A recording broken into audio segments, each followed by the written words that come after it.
Hi hello welcome back to my channel Sonu Juhi's kitchen. ఇవాల్టి వీడియోలో రెగ్యులర్గా టమాటా రసం ఎలా తయారు చేసుకోవాలో ఈ వీడియోలో చూద్దాం. చాలా అంటే చాలా బాగుంటుంది. ఒకసారి ట్రై చేసి చూడండి, మళ్ళీ మళ్ళీ చేసుకుని తింటారు, అంత బాగుంటుంది. రాయలసీమ సైడు రసం లేనిదే ముద్ద దిగదు. చాలా సింపుల్గా తయారు చేసుకోవచ్చు. ఎలా తయారు చేసుకోవాలో చూద్దాం. ముందుగా ఒక గిన్నె తీసుకొని చిన్న నిమ్మకాయ సైజ్ అంతా చింతపండును తీసుకొని అలాగే బాగా పండిన 3 టమాటాలను తీసుకొని 2 ముక్కలుగా కట్ చేసుకొని టమాటా చింతపండును మునిగేంత వరకు నీళ్లను పోసి ఒక 10 నిమిషాల పాటు పక్కన ఉంచండి.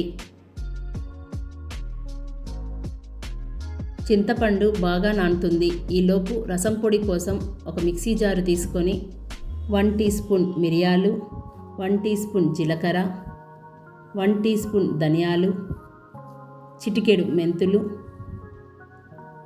అలాగే 4 ఎండుమిరపకాయలు, 10 నుంచి 12 వెల్లుల్లి వేసుకొని వీటన్నిటిని కలిపి మిక్సీకి వేసుకోవాలి.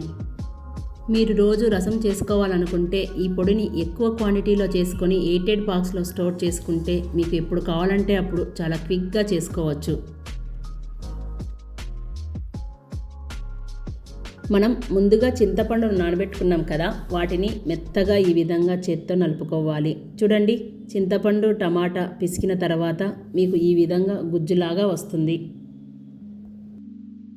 ఇప్పుడు స్టవ్ పైన గిన్నె పెట్టుకొని ఇందులో 2 టేబుల్ స్పూన్ ఆయిల్ని వేసి ఆయిల్ వేడయ్యాక 1/2 టీ స్పూన్ ఆవాలు, 1/2 టీ స్పూన్ జీలకర్ర, 2 ఎండుమిరపకాయలు ఇలా తుంచి వేసుకోండి, 2 రెమ్మల కరివేపాకు, అలాగే మనం ముందుగా మిక్సీకి వేసుకున్న రసం పొడిని ఇందులో వేసుకొని ఫ్లేమ్ని లో ఫ్లేమ్లో పెట్టుకొని ఈ రసం పొడి 1 నిమిషం పాటు వేయించుకుంటే సరిపోతుంది. ఇలా వేయించుకునేటప్పుడు 1/2 టీ స్పూన్ పసుపును వేసి వేయించుకోవాలి. తొందరగానే వేగిపోతుంది. మనం అన్ని పచ్చివే వేసాము కాబట్టి ఆయిల్లో కొంచెం వేగితే సరిపోతుంది. మరీ ఎక్కువగా మాడేటట్టు వేయించుకోకండి. కొద్దిగా మాడిన టేస్ట్ అనేది మారిపోతుంది.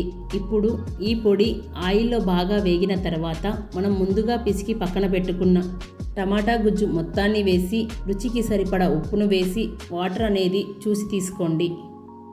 నేను తీసుకున్న క్వాంటిటీకి 2 గ్లాసుల వాటర్ను తీసుకున్నాను.